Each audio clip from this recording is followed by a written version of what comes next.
اعوذ باللہ من الشیطان اللعین الرجیم بسم اللہ الرحمن الرحیم الحمد للہ رب العالمین الصلاة والسلام علی رسولہ الکریم وعلی اہل بیتہ الطیبین الطاہرین اما بعد قال اللہ الحکیم فی کتابہ الکریم بسم اللہ الرحمن الرحیم شہر رمضان الذی انزل فیہ القرآن اللہم صل علی محمد وآل محمد۔ عزیزان محترم، کل کی گفتگو میں عرض کیا گیا تھا کہ قرآن کو کیسے پڑھنا چاہیے، کن آداب کے ساتھ قرآن کی تلاوت کرنی چاہیے، اگر تمام آداب کے ساتھ قرآن کی تلاوت کی جائے تو اس کا ثواب کیا ہوگا۔ پیغمبر اکرم صلی اللہ علیہ وآلہ وسلم نے ثواب قراءت قرآن کے سلسلے میں جو فرمایا ہے اس میں سے مختصر ارشاد ہو رہا ہے کہ اگر کوئی شخص کھڑے ہو کر نماز پڑھتا ہے تو اس کو ہر ایک حرف کے بدلے پروردگار عالم اس کے ہر ایک حرف کے بدلے میں 100 نیکیاں لکھتا ہے۔ لفظ نہیں، سطر نہیں، آیت نہیں، بلکہ حرف کے بدلے، ہر ایک حرف کے بدلے، ایک ایک ورڈ کے بدلے میں، ایک ایک حرف کے بدلے میں پروردگار عالم 100 نیکیاں لکھتا ہے۔ اگر کوئی شخص نماز بیٹھ کر پڑھتا ہے تو اس کو ہر ایک حرف کے بدلے میں، ہر ایک اکچھر کے بدلے میں، جس کو بتایا جائے ہر ایک حرف کے بدلے میں، اگر کوئی بیٹھ کر نماز پڑھتا ہے، اس میں قرات کر رہا ہے تو اس کو 50 نیکیاں لکھی جاتی ہیں۔ اگر عام حالات میں تلاوت کرتا ہے لیکن باوضو ہوتا ہے، کسی بھی حالت میں وہ تلاوت کر رہا ہے قرآن مجید کی اور باوضو ہے، تو پھر ایسی صورت میں خداوند عالم اس کے نام اعمال میں ہر ایک حرف کے بدلے 25 نیکیاں لکھتا ہے۔ اور اگر کوئی شخص بغیر وضو کے تلاوت کرتا ہو، جا رہا تھا، گھر سے باہر نکلا تھا، اپنے کسی کام کے لیے باہر جا رہا تھا، بہتر ہے کہ وضو کر لے۔ اور آج کل خاص طور سے جبکہ حالات بدتر ہوتے جا رہے ہیں اور کورونا وائرس ہے، تو ضروری ہے کہ جب بھی گھر سے باہر نکلے تو اپنی ایک ذمہ داری سمجھتا ہوا وہ بغیر وضو کے گھر سے باہر نہ نکلے، اور کوشش کرے کہ جب بھی باہر نکلے تو یاد کر کے وضو کر کے تب باہر نکلے۔ اگر کوئی شخص بغیر وضو کے آیتوں کی تلاوت کرتا ہے تو پھر ایسی صورت میں اس کو ہر ایک حرف کے بدلے میں 10 نیکیاں پروردگار عالم لکھے گا۔ اگر کوئی شخص رات کو 10 آیتوں کی تلاوت کر کے تب سوتا ہے تو اسے غافلوں میں شمار نہیں کیا جائے گا، اور اگر کوئی 50 آیتوں کی تلاوت کرتا ہے تو اسے ذاکر الہی شمار کیا جائے گا کہ یہ شخص جو ہے وہ ذاکر الہی ہے۔ بہت ہی آسان ہے کہ سونے سے پہلے ہم آیتوں کی تلاوت کیسے کر لیں، کیسے 50 آیتوں کی۔ اکثر اوقات ہم سورہ واقعہ پڑھتے ہیں، پڑھتے نہیں پڑھتے ہیں، اس میں کتنی آیتیں ہیں؟ 96 ہے نا۔ 4 آیتیں کر کے سورہ قل هو اللہ 3 مرتبہ پڑھ لیں تو آسانی سے ہم 100 آیتیں پڑھ سکتے ہیں۔ بہت ہی آسان ہے پڑھنا، لہذا کوشش کریں کہ ہم سورہ واقعہ پڑھتے ہیں، روزانہ 100 آیتیں ہم پڑھتے ہیں تو یقیناً ہم پڑھ سکتے ہیں۔ اگر کوئی شخص 100 آیتوں کی تلاوت کرتا ہے تو پھر اسے غافلوں میں شمار نہیں کیا جائے گا۔ اور اگر کوئی انسان 100 آیتوں کی تلاوت، میں نے عرض کیا 100 آیتوں کی تلاوت اگر کرتا ہے تو پھر اس انسان کو اللہ کا مطیع قرار دیا جائے گا۔ 50 آیتوں کی تلاوت کرتا ہے تو غافلین میں شمار نہیں ہوگا، 100 آیتوں کی تلاوت کرتا ہے تو ذاکر الہی اور مطیع الہی، اور اس کے ساتھ ساتھ ایسا انسان شمار کیا جائے گا جو اللہ کی طرف دعوت دینے والا ہے۔ اسی طرح سے اگر کوئی شخص 200 آیتوں کی تلاوت کرتا ہے تو اسے خاشعین میں شمار کیا جائے گا کہ یہ خدا سے سب سے زیادہ خوف کرنے والا بندہ ہے۔ اگر کوئی شخص 300 آیتوں کی تلاوت کرتا ہے تو اسے فائزین میں شمار کیا جائے گا کہ یہ خدا کے نزدیک سب سے کامیاب انسان ہے۔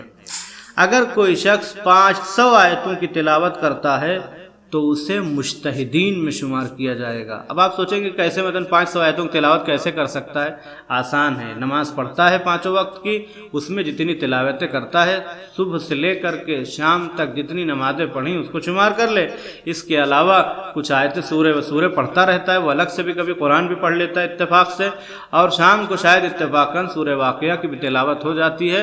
تو اس طرح سے وہ اتنی آیتوں کی تلاوت ممکن ہے، مشکل نہیں ہے۔ آپ مسکرانے لگے دیکھ کر کے، نہیں مشکل نہیں ہے، ممکن ہے کہ انسان اتنی تلاوتیں کر سکتا ہے۔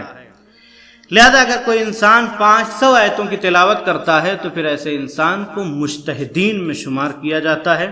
رسول اکرم صلی اللہ علیہ وآلہ وسلم نے ارشاد فرمایا، اگر کوئی قرآن کی تلاوت میں محو ہو جاتا ہے، انسان جب تلاوت قرآن، میں نے کل عرض کیا تھا، اگر وہ گفتگو آپ کے ذہن میں ہو تو یقیناً جب اس طرح سے تلاوت کرنے لگتا ہے تو پھر کیا ہوتا ہے کہ انسان اتنا محو ہو جاتا ہے کہ رسول فرماتے ہیں کہ وہ انسان قرآن کی تلاوت کے ذریعے سے اتنے بلند درجے پہ پہنچ جاتا ہے گویا انبیاء و مرسلین ہو۔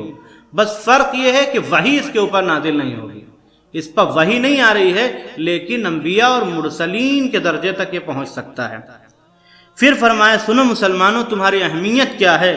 فرمایا اہل قرآن کا درجہ تمام انسانوں میں بلند ترین درجہ ہے، یعنی رسول اکرم یعنی پیغمبر اکرم جو ارشاد فرمانا چاہ رہے کہ دیکھو تمہارا مرتبہ بلند ترین مرتبہ ہے، رسولوں اور نبیوں کے بعد سب سے بلند ترین اگر کسی کا مرتبہ ہے تو وہ اہل قرآن ہیں کہ جن کا سب سے بلند ترین مرتبہ ہے۔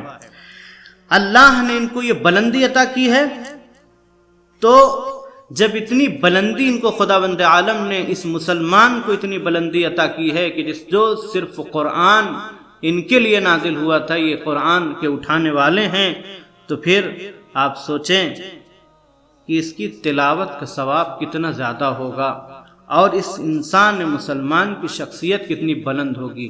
یعنی صرف تلاوت قرآن اگر خاشع اور خاضع ہو کر کے اگر اللہ کی بارگاہ میں آ کر کے صرف تلاوت قرآن اگر کرنے لگتا ہے تو بلند ترین درجے کا مالک ہو جاتا ہے۔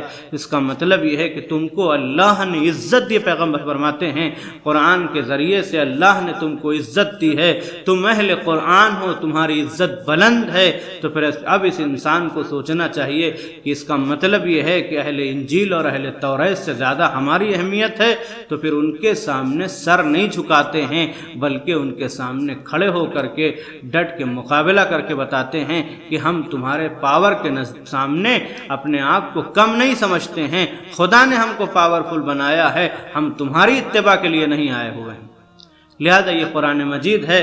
اب قرآن مجید کہ اتنے فضائل ہیں، چونکہ جلدی جلدی ہم کو آگے بڑھ جانا ہے اور تفسیر تک ابھی ہم داخل نہیں ہوئے ہیں، اس کی تلاوت کیسے کی جائے گی، کس طرح سے اس کی تلاوت کی جائے، کیسے ابتدا کی جائے اس کی، تو سب سے پہلی اور اہم ترین چیز اس تلاوت میں کیا ہے کہ سب سے پہلے بندہ کہے اعوذ باللہ من الشیطان الرجیم۔ کیا کہے؟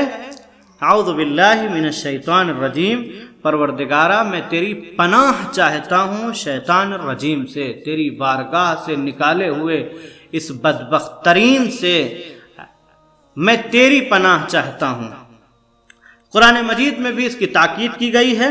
سورہ نحل کی آیت نمبر 98 میں ارشاد ہو رہا ہے فَإِذَا قَرَأْتَ الْقُرْآنَ فَاسْتَعِذْ بِاللَّهِ مِنَ الشَّيْطَانِ الرَّجِيمِ، جب بھی تم قرآن کی تلاوت کرنا چاہو، جب بھی قرآن پڑھو تو شیطان الرجیم کے مقابلے میں اللہ سے پناہ طلب کرو، خداوند عالم سے پناہ طلب کرو، خدایا ہم اس سے پناہ چاہتے ہیں اور تیری پناہ میں آنا چاہتے ہیں۔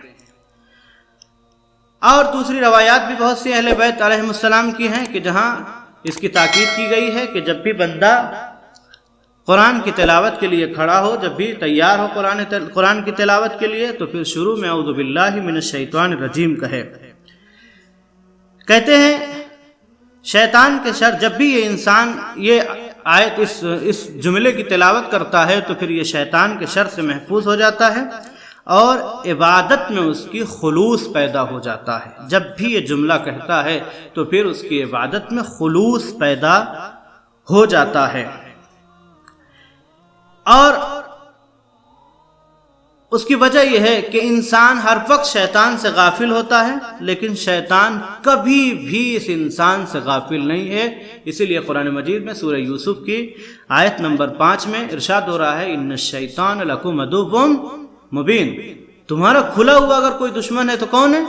وہ شیطان ہے۔ تمہارا کھلا ہوا دشمن شیطان ہے، وہ تم سے کبھی غافل نہیں ہوگا، تم اس سے غافل ہو جاتے ہو، لیکن شیطان ہمیشہ تمہاری طاق میں لگا رہتا ہے۔ لہذا انسان کو بھی ہر حال میں اس کے دفاع کے لیے تیار رہنا چاہیے۔ یعنی جب اس کا بڑا دشمن، انسان اپنے دشمن سے لڑنے کے لیے ہر وقت تیار ہوتا ہے اور پوری کوشش کرتا ہے، تیاری کرتا رہتا ہے کہ ہمارا دشمن اگر ہم سے کبھی مقابلے کے لیے آ جائے تو پھر ہم اس کے مقابلے میں پیچھے نہ ہٹنے پائیں، اس کے لیے کھڑے رہیں ہم ہمیشہ۔ تو پھر ایسی صورت میں اس انسان کو سوچنا چاہیے کہ ہمارا سب سے بڑا اور سب سے کھلا ہوا دشمن اگر کوئی ہے تو پھر وہ ہے شیطان۔ لہذا انسان کو اس کے دفاع کے لیے ہمیشہ تیار رہنا چاہیے۔ خاص طور سے اب سب سے اہم مسئلہ جو ہے وہ شیطان سے بچنے کا، جس جگہ تاکید کی گئی ہے کہ شیطان کہاں آ کر کے حملہ کیا کرتا ہے، کس جگہ آتا ہے اور آنے کے بعد انسان کو اس سے روک دیتا ہے، سب سے اہم جگہ جو ہے وہ ہے نماز۔ کیوں؟ انسان کے پیچھے پڑا رہتا ہے، کبھی وہ یہ نہیں چاہتا کہ انسان اللہ کا سجدہ کر سکے، نہیں چاہتا۔ کیوں نہیں کرنا چاہتا؟ اس لیے کہ نماز معراج مومن کا نام ہے۔ جب بندہ خالق کی بارگاہ میں آ کر کے اپنا سر سجدے میں رکھ دیتا ہے تو بندگی کی معراج پہ ہوا کرتا ہے، اور یہ شیطان ہرگز برداشت نہیں کر پاتا ہے کہ جس جگہ سے، جس بلندی سے ہم کو نیچے پھینک دیا گیا ہے، اس بلندی پر بندہ پہنچ جائے اور وہ سجدہ کر دے جس سجدے کا ہم نے انکار کیا تھا۔ نہیں، ہم اس کو ہرگز قبول نہیں کریں گے۔ لہذا پوری کوشش یہ کرتا ہے کہ انسان سجدہ نہ کر سکے، اس کو سجدہ برداشت نہیں ہے۔ لہذا پیغمبر اکرم نے ارشاد فرمایا، دوسری روایتوں میں بھی ہے کہ اگر تم چاہتے ہو کہ شیطان کی کمر توڑ دو تو پھر سجدہ کرو، چاہتے ہو شیطان کا چہرہ سیاہ ہو جائے تو سجدہ کیا کرو۔ سب سے زیادہ بوکھلاہٹ اس کو ایک ہی چیز سے ہوتی ہے، جب بندہ سجدے میں چلا جاتا ہے، شیطان بوکھلانے لگتا ہے کہ یہ سجدہ کیوں کر رہا ہے۔ لہذا وہ برداشت نہیں کر سکتا ہے کہ انسان سجدے میں چلا جائے، لہذا وہ کوشش کرتا ہے کہ کسی بھی طرح سے انسان سجدہ نہ کرنے پائے۔ اسی لیے جس انسان کی بدولت اس کو جنت سے باہر نکال دیا گیا تھا، وہ اس انسان کی اولاد کے سجدے کو برداشت نہیں کر پاتا ہے اور نہیں چاہتا ہے کہ وہ اولاد آدم معراج کی منزلوں تک پہنچ جائیں، اور ہر امکانی کوشش کیا کرتا ہے کہ انسان کو گمراہ کرتا رہے، پوری طاقت اپنی صرف کر دیتا ہے انسان کو گمراہ کرنے کی، اور اپنے پورے اسلحے کے ساتھ اس انسان کے لیے کھڑا رہتا ہے کہ اس انسان کو مسجد تک نہ آنے دیا جائے۔ اور شاید یہی وجہ ہے کہ مسجد میں ایک مخصوص جگہ جس کو محراب کہتے ہیں۔ محراب کیوں کہا جاتا ہے؟ محراب کا مطلب ہوتا ہے جہاں حرب جاری ہو، جہاں جنگ ہو رہی ہو، اسے کہتے ہیں محراب۔ محراب کو محراب اس لیے کہا جاتا ہے کہ وہاں پر اس انسان اور اس شیطان کے درمیان میں جنگ ہوتی رہتی ہے۔ اس جنگ کو وہ نہیں کرنے دے گا، ہم کریں گے۔ وہ طرح طرح کی دماغی جو ہے وہ لے کر کے چلا جاتا ہے کہ انسان ہوتا مسجد میں، رہتا بازار میں ہے، وہاں ظاہراً جسم اس کا مسجد میں ہوتا ہے اور باطن اس کا دماغ کہاں ہوتا ہے؟ دکان پہ ہوتا ہے کہ آج لاک ڈاؤن میں خریدا نہیں تھا، سب بند ہو گیا ہے۔ یہ ساری چیزیں جو ہے اس کے ذہن میں آنے لگتی ہیں۔ لہذا یہ کیا ہے؟ یہ میدان جنگ ہے، وہاں اپنے پورے اسلحے کے ساتھ یہ شیطان تیار رہتا ہے کہ انسان کو سجدہ نہیں کرنے دیں گے۔ اب انسان کی ذمہ داری یہ ہے کہ اس کو اپنے پورے دفاع کے ساتھ، اپنے اس اسلحے کے ساتھ کہ جس سے اس شیطان کا دفاع کیا جا سکے، اس کے مقابلے میں کھڑا ہو۔ آپ سوچیں جب انسان نماز پڑھنے والا ہوتا ہے، اس کو کتنی کوشش کرتا ہے کہ نماز نہ پڑھنے پائے۔ اب وہ انسان کے جو نماز نہیں پڑھتے، آپ لوگ ماشاءاللہ نماز پڑھتے ہیں، لیکن بہت سے ایسے افراد ہیں کہ جو کبھی نماز نہیں پڑھتے نماز، کوئی مجبوری ان کی نہیں، اس کے باوجود نماز نہیں پڑھتے، کسی طرح کی مجبوری نہیں ان کو نماز۔ آپ سوچیں جب وہ شیطان، آپ ایک اور بات، دوست ہم سے اکثر سوال ہوتا ہے، پوچھتے ہیں یہ بتائیے شیطان کا دوست کون ہے؟ شیطان کا دوست پہچاننا ہے، بہت ہی آسان طریقہ ہے۔ شیطان کا دوست کون ہے؟ سب سے آسان ترین طریقہ یہ ہے کہ شیطان کا دوست پہچانا کیسے جائے گا؟ بہت ہی آسان، آپ اس کو دیکھتے چلے، اگر وہ سجدہ کرتا ہے تو دشمن ہے شیطان کا، اگر نماز پڑھتا ہے تو سمجھ لیجیے دشمن ہے شیطان کا، اگر نماز نہیں پڑھتا ہے تو چاہے وہ ظاہراً مسلمان ہے لیکن وہ اصل میں دوست کس کا ہے؟ شیطان کا دوست ہے وہ۔ لہذا اگر معلوم کرنا ہے کہ شیطان سے دوستی کون کرتا ہے، اس کا دوست کون ہے، تو بہت ہی آسان راستہ ہے کہ آدمی پہچان جائے کہ یہ شیطان کے دوست ہیں، اس لیے کہ شیطان کا دوست ہی وہ ہوگا کہ جو رحمان کا سجدہ نہ کر رہا ہوگا، اور بقیہ تو لوگ کرتے ہیں۔ لہذا انسان کو پوری کوشش کرنی چاہیے کہ اب انسان کوئی بھی ہو، کوشش یہ کرتا ہے کہ اپنے دشمن کو ذلیل کر دیا جائے، اس کو رسوا کر دیا جائے، تو پھر سب سے زیادہ ذلیل اور رسوا اگر کوئی دشمن ہوتا ہے تو وہ سجدے سے، جو سب سے بڑا دشمن انسانیت ہے جسے شیطان کہتے ہیں، وہ انسان کے سجدے سے رسوا اور ذلیل ہو جاتا ہے۔ لہذا انسان کو کوشش کرنی چاہیے کہ اپنے اس دشمن کو ذلیل کرنے کی کوشش کرے اور اس دشمن کو ذلیل کر دے، اور شیطان کی دوستی سے باہر نکل کر کے سجدہ رحمان کرتا نظر آئے، اور اگر سجدہ نہیں کرتا ہے اور یہ دعویٰ بھی کرتا ہے نہیں ہم کو شیطان بہکا نہیں سکتا ہے، تو آپ سمجھ لیجئے اس کا دعویٰ زبانی ہے، بقیہ یہ دوست ہے اس کا، اس لیے کہ نماز نہیں پڑھنا اس بات کی دلیل ہے کہ یہ باقاعدہ شیطان کی گرفت میں آ چکا ہے، اب یہ سجدہ نہیں کرے گا۔ لہذا ہمیشہ کوشش کرنی چاہیے کہ کہاں پر ہم ہیں اور کیا چاہ رہا ہے۔ اگر کبھی بھی وہ سوچے کہ مثلا اپنے گھر والوں سے جھگڑا کروانا چاہتا ہے، اپنے سے کسی سے بات کروانا، سمجھ لیجئے کہ یہ کہیں نہ کہیں شیطان شامل حال ہے۔ لہذا انسان کو ہمیشہ کوشش کرنی چاہیے۔ اب وہ دشمن سے دشمن دوستوں کے ساتھ بھی بہت مزے لیا کرتا تھا۔ شام ایک مشہور شخصیت ہے، نام آپ جانتے ہوں گے، بہت مشہور شخصیت شام کی، سو رہا تھا اپنے کمرے میں، جا کے اٹھایا، اٹھ جا، نماز کا وقت ہو رہا ہے، نماز پڑھ لے جا کے۔ اٹھا، تم ہو کون؟ مجھے کیوں اٹھایا؟ یہاں آنا کوئی کسی کو الاؤ نہیں، کوئی نہیں آ سکتا ہے، ہمارے بستر تک کوئی پہنچ نہیں سکتا، تم آئے کیسے اٹھایا؟ وہ ارے نماز کا وقت ہے، نماز پڑھ لو۔ کہا تم چور ہو۔ کہا تم ہو کون جو کہہ رہے ہو کہ نماز پڑھ لو؟ کہا ہم شیطان ہیں، تم کو اٹھانے آئے نماز پڑھنے کے لیے۔ کہا شیطان کب سے خیر کی دعوت دینے لگا؟ کہ شیطان وہ خیر کی دعوت دینے لگے؟ یہ ہو ہی نہیں سکتا، ممکن نہیں، تم چور ہو۔ کہا چور اور نہیں ہے، سن تیری نماز قضا ہو چکی ہے، اب اور سو لے تھوڑا سا، اس کے بعد اٹھ جا، اٹھ کے جا باہر، جانے کے بعد شور مچانا شروع کر دے، آئے واہ ویلا ہماری نماز قضا ہو گئی، آئے اللہ سے کیا دوری ہو گئی مجھ سے، آئے میری نماز قضا ہو گئی، جا کے شور مچانا شروع کر دے۔ یہ تیری 100 نمازوں سے بہتر ہوگا کہ تو شور مچائے اور لوگ سوچیں کہ واقعی بہت اچھا مومن بندہ تھا، اس کی نماز قضا ہو گئی، اس لیے یہ روز دعا کر کے لوگوں کے درمیان میں کتنا گریہ کر رہا ہے، کتنا چلا رہا ہے۔ دراصل تجھے نماز پڑھنی نہیں تھی، تیری نماز قضا ہو چکی ہے۔ جا کے جب تو شور مچائے گا لوگوں کے درمیان میں تو لوگ تجھے سمجھیں گے تو مومن ہے، بہت اچھا انسان ہے۔ اس نے کہا اب یقین ہو گیا کہ تو کوئی اور چور نہیں بلکہ تو شیطان ہے۔ لہذا وہ اپنے دوستوں سے بھی اس طرح سے جا کر کے ان کو سکھایا کرتا ہے۔ لہذا شام کا وہ مشہور شخص جس کو آ کر کے اس نے بتایا کہ تم جا کر کے ایسے کہو گے تو معلوم ہو جائے گا لوگوں کے درمیان میں کہ آئے واہ ویلا نماز قضا ہو گئی، تو آپ نے سمجھا کہ یقیناً شیطان ہر وقت جو انسانوں کے فراق میں لگا ہوتا ہے وہ سب سے زیادہ اس کی کوشش ہوتی ہے کہ وہ نماز نہ پڑھنے پائے۔ لہذا انسان کو چاہیے کہ اپنے دشمن کو پہچانے اور اپنے نفس میں جب بھی نماز کا وقت ہو تو اس دشمن کو پہچان کر کے اپنے خدا کا سجدہ کر لے تاکہ اس کا دشمن ذلیل اور رسوا ہو جائے۔ لیکن اگر وہ سجدہ نہیں کرتا ہے تو یقیناً وہ شیطان کا دوست ہے، اور بجائے اس کے کہ وہ اس کو ذلیل کرے لیکن یہ خود ذلیل، یہ انسان اس شیطان کے حربے میں آ کر کے، اس شیطان کہ فریب میں آ کر کے ذلیل ہوتا جاتا ہے۔ اس لیے کہ نماز نہ پڑھنے والا انسان بہرحال ایک ذلیل ترین انسان ہے۔ لہذا اس کو ہمیشہ کوشش کرنی چاہیے، اللہ نے اس کو عزت بخشی ہے تو اس عزت کو برقرار رکھے، نہ کہ شیطان کے فریب میں آ کر کے ذلیل ہو جائے۔ خدایا ہم سب کو توفیق دے کہ ہم حقیقی نماز گزاروں میں شمار ہو سکیں۔ پروردگارہ ہمارے گناہان صغیرہ و کبیرہ کو معاف فرما دے۔ پروردگارہ جہاں جہاں بھی مومن کرام ہم سب کی عزت آبرو جان و مال کی حفاظت فرما فرما۔ پروردگارہ تمام عالم انسانیت کی حفاظت فرما اس کورونا سے۔ ہمارے مولا کو ہمارے اعمال سے راضی و خوشنود فرما دے، ہمارے مولا کے ظہور میں تعجیل فرما، ہمیں ان کے اعوان و انصار میں شمار فرما۔ والحمد للہ رب العالمین، والسلام علیکم ورحمۃ اللہ۔